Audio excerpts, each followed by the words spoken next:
The female reproductive system consists of paired ovaries and genital tract, including oviducts, uterus, cervix, and vagina. External genitalia consist of labia majora, labia minora, and clitoris. In addition, mammary glands and placenta are functionally associated with the genital organs.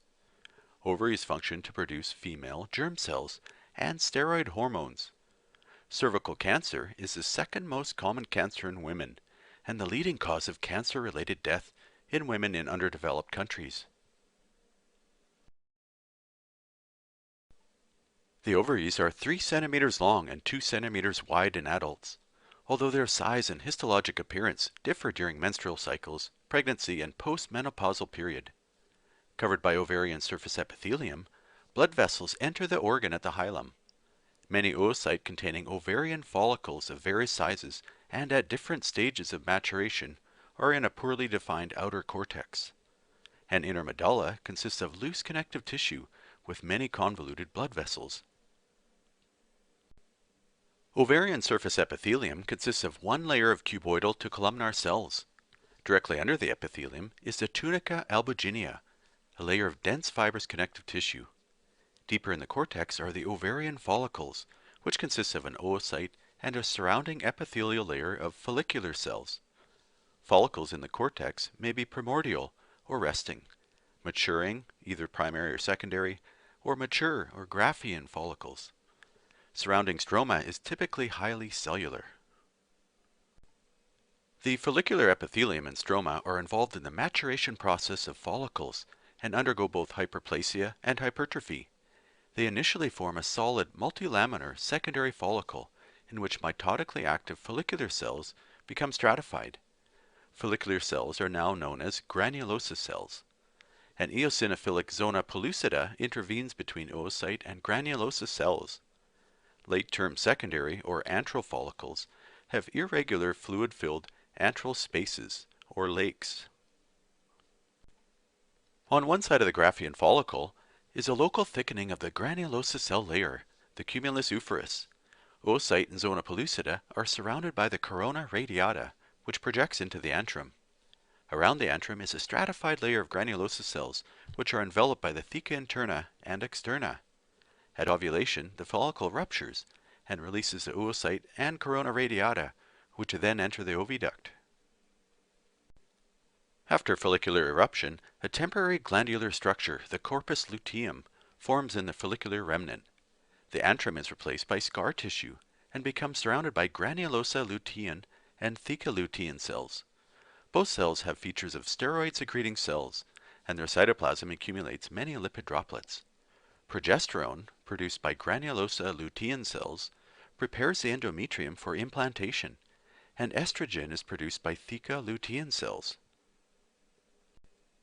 Also known as uterine tubes, the oviducts extend from the ovary to the uterus. They are 12 to 15 centimeters long and 0.7 to 5 centimeters in diameter. Each has a thin wall with complex foldings of mucosa that greatly enhance the surface area of the epithelium. The lining epithelium is mostly simple columnar and a mixture of two cell types. Ciliated cells engage in transport of oocytes along the surface. The fewer non-ciliated PEG cells are secretory. They provide nutrients to oocytes. Cells of the oviductal epithelium have function-related ultrastructural features. PEG cells abound in organelles engaged in protein synthesis for export. They produce a glycoprotein that regulates pre-fertilization reproductive events by binding to the zona pellucida of oocytes in the oviduct. Ciliated cells have ultrastructural features similar to those in the respiratory tract. Cilia emanate from basal bodies and show a normal 9+2 microtubule pattern. The uterus is a hollow pear-shaped organ in the pelvis. It has three parts: fundus, corpus or body, and the narrowest part, the cervix, which opens into the vagina. The uterine wall consists of three layers. The innermost endometrium, a specialized mucosa, undergoes marked histologic changes during the menstrual cycle. The middlemost and thickest myometrium consists mostly of smooth muscle. The outermost and thinnest perimetrium is mostly connective tissue. The cervix is the inferior cylindrical tapering end of the uterus. The cervical canal is lined by mucous membrane, known as endocervix, and consists of simple columnar epithelium with tall mucus-secreting cells. An abrupt change in the epithelium occurs at the external os, or exocervix, to non-keratinized, stratified squamous epithelium. This area, known as the transformation zone, is subject to tumor formation and is the site of most cervical carcinomas.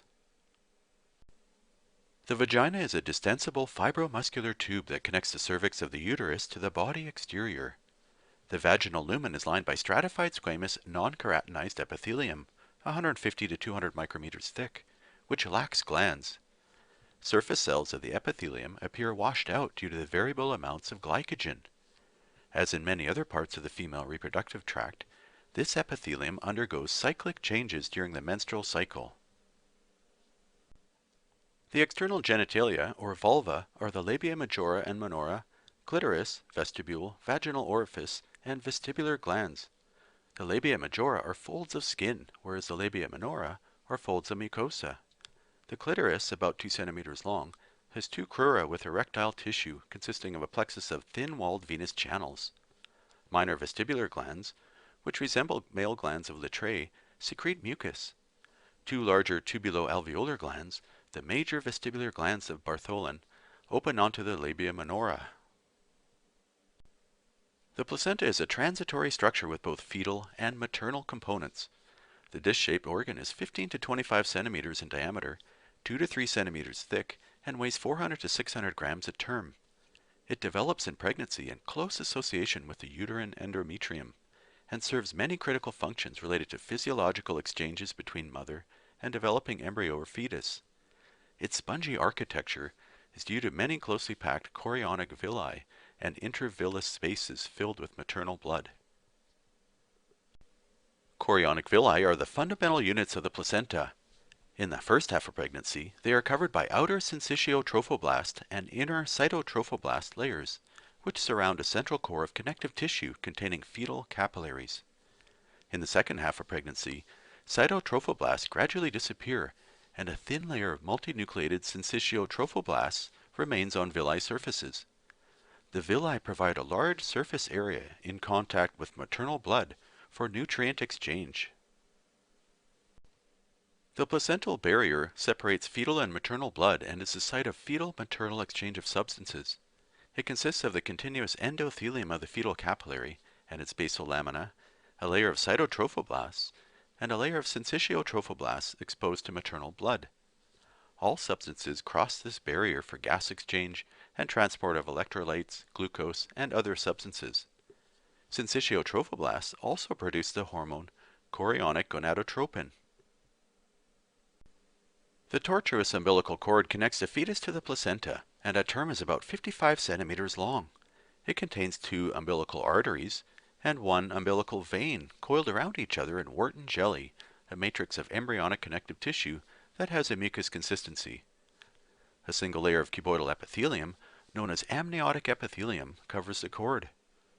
Umbilical cord stem cell transplants are less prone to rejection than bone marrow or peripheral blood stem cells.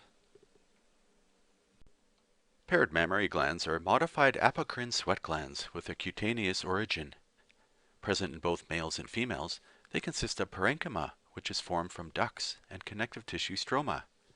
The glands are not fully formed and functional until pregnancy, at which time terminal ends of ducts develop into hollow, sac-like secretory alveoli. Fibroadenoma, the most common benign neoplasm of the female breast, usually affects reproductive age women 20 to 35 years of age. The surface of a nipple and its surrounding deeply pigmented areola are made of thin skin. It is composed of keratinized stratified squamous epithelium and underlying dermis, which projects deeply into epithelium and forms very high irregular dermal papillae. Many lactiferous ducts cross the nipple and drain into the tip. Ducts are lined by a double layer of stratified cuboidal epithelium, but as they reach the surface are lined by keratinized stratified squamous epithelium. This concludes the overview of Chapter 18, Female Reproductive System. Thank you for watching.